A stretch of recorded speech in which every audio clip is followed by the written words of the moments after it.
নমস্কার বন্ধুরা, আমি জয়রাজ খেল গল্প পরিবারে তোমাদের স্বাগত জানাই। তো ডুরান্ড কাপ ফাইনাল আবার মুখোমুখি ইস্টবেঙ্গল এবং মোহনবাগান।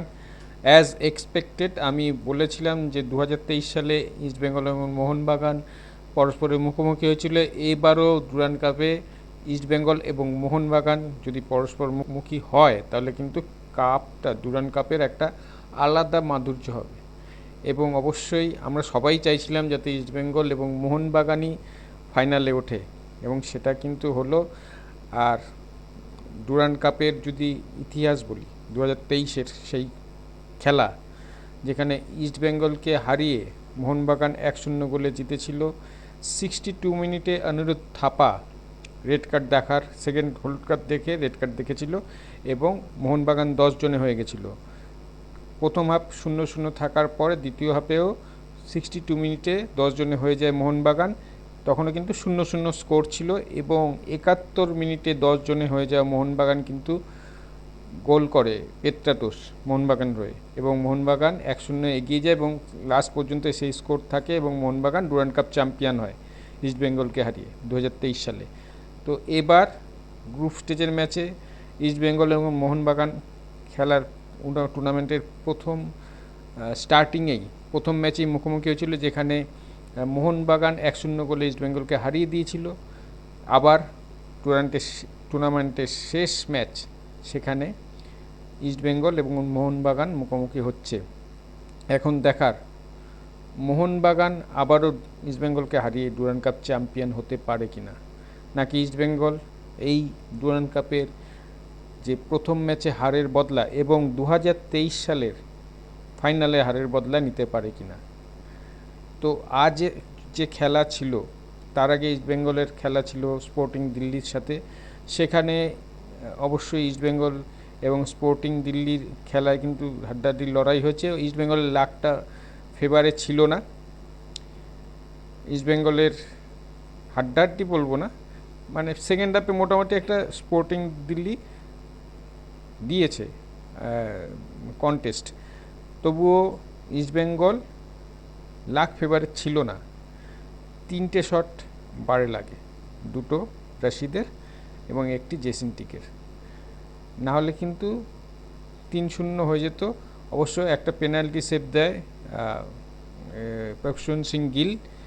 তো সেই ম্যাচ টাইব্রেকারে যায়, যেখানে ইস্টবেঙ্গল 5-3 গোলে স্পোর্টিং দিল্লিকে হারায় এবং ইস্টবেঙ্গল ফাইনালে চলে যায়। অপরদিকে আজ খেলা ছিল মোহনবাগান এবং নর্থ ইস্ট ইউনাইটেডের শিলংয়ে, যেখানে কিন্তু প্রচুর বৃষ্টি হয়েছিল এবং পুরো মাঠ ভিজে গেছিলো এবং প্রায় বল ঠিকঠাক গড়াচ্ছিল না। খেলোয়াড়দেরও যে ন্যাচারাল গেম, সেটা কিন্তু আমরা দেখতে পাইনি। মানে খেলা মোটামুটি হয়েছে, যেটা এক্সপেকটেশন ছিল যে হাড্ডাহাড্ডি লড়াই হবে এবং প্রচুর চান্সেস ক্রিয়েট হবে, গোল হবে, সেরকম কিছু দেখা যায়নি। মোহনবাগানের প্লেয়াররাও এই জলের জন্য মাঠে খেলতে পারেনি তাদের ন্যাচারাল গেম। ইভেন নর্থ ইস্টও তাই খেলতে পারেনি। আলাদিন, যে নর্থ ইস্টের এই সিজনে আবার যোগ দিয়েছে এবং তাকে কেন্দ্র করেই নর্থ ইস্টের সেই আক্রমণ সবসময় শানিত হয়, সে আলাদিনকে কিন্তু সেভাবে আজকে চোখে পড়েনি। চেষ্টা করছিল, কিন্তু অভিষেক সিং তাকে যথেষ্ট নজরে রেখেছিল, নড়তে দেয়নি। তো অন্যদিকে মোহনবাগান চেষ্টা করেছে, গোল করার কাছাকাছি গেছিল, কিন্তু কনভার্ট করতে পারেনি। সাহাল আব্দুল সামাদের একটা দূরপাল্লা শট দারুণ সেভ করেছিল, নাহলে কিন্তু গোল হয়ে যেত নর্থ ইস্টের গোলকিপার। এরপরে যখন 90 মিনিটে খেলা 0-0 থেকে ড্র থাকে, টাই ব্রেকারে যায় এবং টাই ব্রেকারে যখনই গেছে তখনই আমি ধরে নিয়েছি মোহনবাগান জিতে গেছে। কারণ এই বিশাল কেইত বছরের পর বছর মোহনবাগানকে যে কত ম্যাচ টাই ব্রেকারে সেভ দিয়ে জিতিয়েছে, পেনাল্টি সেভ দিয়ে জিতিয়েছে, সেটা বলার নেই, মানে অগুন্তি। এবং সে কিন্তু পারফর্ম পরপর করে যাচ্ছে মোহনবাগানের হয়ে। 2বার গোল্ডেন গ্লাভস জয়ী আইএসএলে। কেন হয়েছে সেটার কিন্তু প্রমাণ আমরা সবসময় দেখি।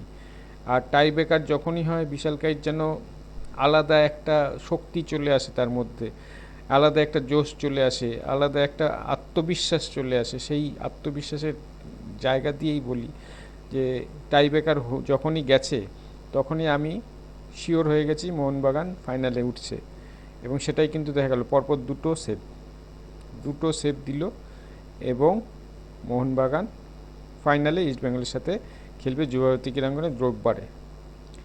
তো সেই হিসাবে এই যে যুবভারতী ক্রীড়াঙ্গনে ফাইনাল খেলা অনুষ্ঠিত হবে, আমি কাকে আগিয়ে রাখছি, আপনারা কাকে আগিয়ে রাখবেন? আমি একমাত্র বিশাল কেইতের জন্য মোহনবাগানকে আগিয়ে রাখব।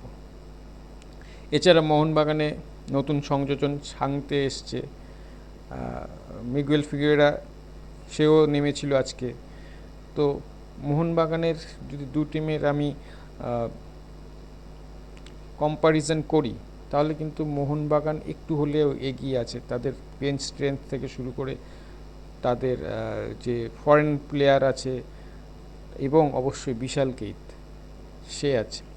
অপরদিকে যদি ইস্টবেঙ্গলকে দেখি, ইস্টবেঙ্গলে কিন্তু কোনো ফরেন স্ট্রাইকার এখনও পর্যন্ত আসেনি, কিন্তু এনফিং যেটা আসবে শোনা যাচ্ছে, হয়তো এসে পড়বে ফাইনালের, এবং উইদাউট প্র্যাকটিস যদি তাকে নামানো হয়, সে কেমন খেলবে সেটা একটা ম্যাটার করবে।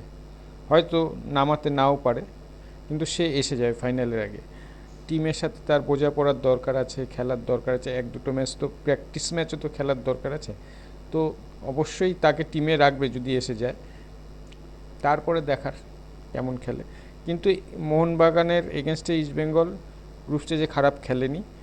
আর ইস্টবেঙ্গলের যে স্ট্রাইকার জেসিনটিকে দুর্দান্ত খেলছে, এই ছেলেটা কিন্তু মানে আমাদের দেশীয় ছেলে এবং দেশীয় স্ট্রাইকার উঠে আসছে, এবং যথেষ্ট প্রতিভা আছে। এবং ডেভিডও ভালো খেলছে। তো সেক্ষেত্রে একটা হাড্ডাহাড্ডি লড়াই হবে আশা করা যাচ্ছে। তো বন্ধুরা, তোমরা কাকে এগিয়ে রাখছো অবশ্যই কমেন্টে জানাও। আর অবশ্যই এই যে ফাইনালটা অনুষ্ঠিত হবে যুবভারতী ক্রীড়াঙ্গনে, অবশ্যই নজর রেখো। একটা হাড্ডাহাড্ডি ম্যাচ, মেগা ডার্বি হতে চলেছে। তো বন্ধুরা, আজ এখানেই শেষ করছি। দেখা হচ্ছে পরের ভিডিও। তোমরা ভালো থেকে, সুস্থ থেকে, সঙ্গে থেকো। আর আমার এই ভিডিওটিকে অবশ্যই শেয়ার করো। যারা ফেসবুক থেকে দেখছো তারা আমার পেজটিকে ফলো করো, আর যারা ইউটিউব থেকে দেখছো তারা আমার চ্যানেলটিকে সাবস্ক্রাইব করো। কিন্তু অনেকেই ফলো বা সাবস্ক্রাইব করছে না, প্লিজ করে দিও। টাটা।